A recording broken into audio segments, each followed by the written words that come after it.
Hi, Jake. How are you today? Pretty good. How's it going? Not too bad, thanks. I saw this movie at TIFF actually, and it was maybe my standout film at TIFF because it was like nothing else that I saw at the film festival. I wouldn't say. Um, for you, reading the script the first time you picked it up, what was that like? Because I'm sure it seems a bit like the script must seem a bit like your origin story, which is back in theater. Yeah, that's really true. First of all, thank you. I'm glad you enjoyed it. It totally reads like a play, and I genuinely could not put it down when I read it. It was like I started it, and it was like an hour and a half later. I had not left my bed. I was just reading this amazing thing, and it was like time flew by. And yeah, I think that Andrew always talked about it like it was a play. It was like you could do it on stage. It's three sets. It's outside, the town, the radio station, and the old woman's house. It's like that you could do it. And he was always interested in that sort of aspect of the sort of bare necessities like quality that it had. And I love that when he talked about finding you, that he talked about you that you could hold the stillness to hold the frame, which I find really fascinating. Uh, do you get what he means by that? I do now. I feel actually honored that he thinks that about me because I agree. There is something about my favorite actors where they can hold their stillness can be riveting and just and powerful, and it's actually to like to hold suspense and to keep a story going. And sometimes just like you get that feeling like you're afraid to move and you just you actually want to be still. And he always talked about that. And in shooting too, the scenes, it was like, remember stillness, remember, and yeah, I totally know what it means.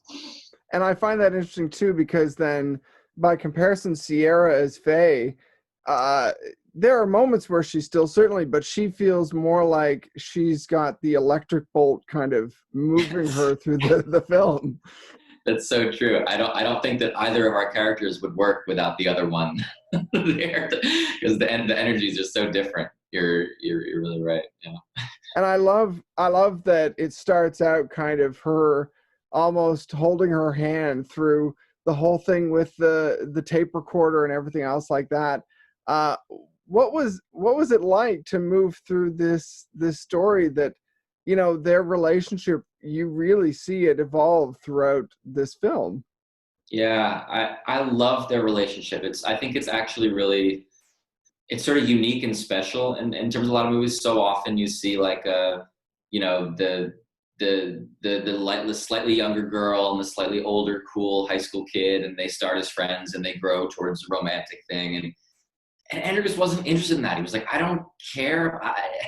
I don't. That's not what I want people to feel. It's actually just that they grow, they become better friends because they go on this ridiculous journey together, and they experience something that they never would have dreamed the day before that they would have. I love the way that it develops. The whole film, we talked about the fact that the script feels like there's that stillness and that whole kind of presence of a stage, but then watching the film, I'm blown away by the way he's kind of challenged the medium and challenged the storytelling and follow that whole concept of maybe television that we've watched in the past.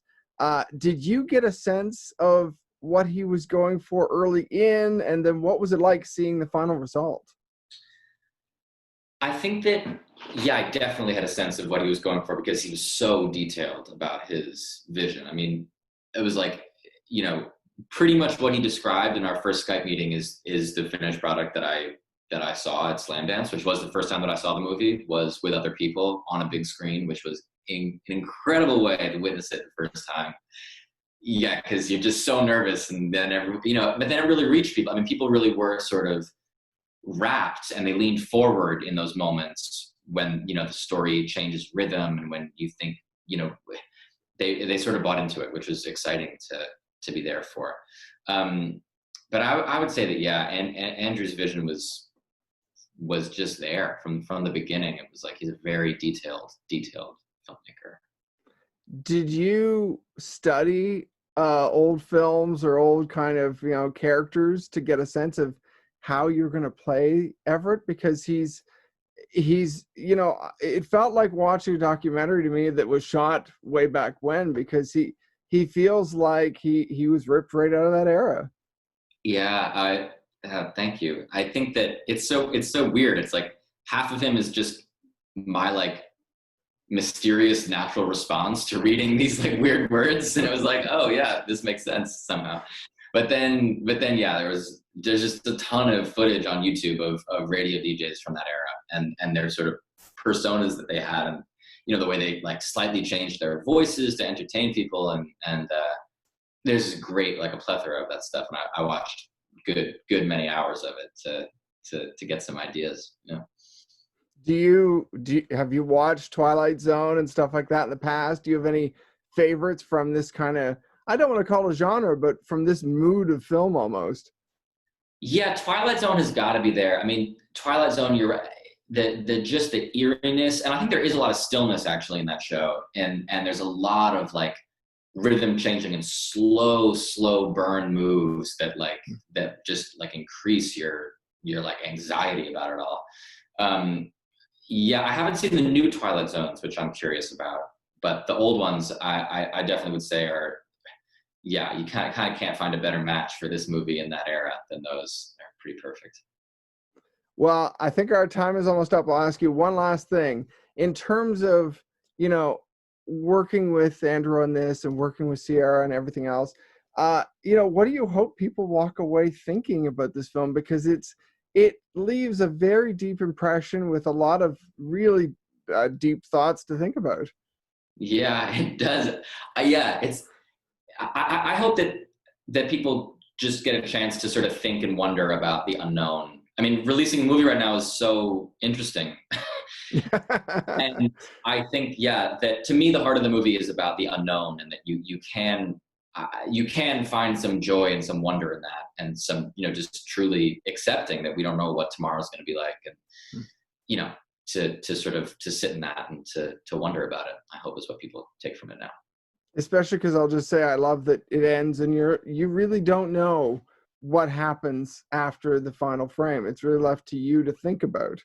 Yeah, I think it's totally up to the viewer, and it's like it's the kind of thing that you can keep thinking about, and never come to an answer really. Yeah, which is fun and exciting, I think. Well, thank you very much for the time. Is there anything else coming up for you? I know, are you going to do any more film hopefully down the road? Yeah, I mean, I would love to be in movies whenever it's safe again. but I also, yeah, there's a Cinestate in Fangoria did a reboot of Castle Freak that's coming out sometime this year, and a new movie called Agnes from a director, Mickey Reese, and Quagmire and Divide and Conquer production companies. So, wow, excellent. Whenever they come out. Thank you so much for the time. I really appreciate it. Yeah, it was a lot of fun, Andrew. Thanks a lot.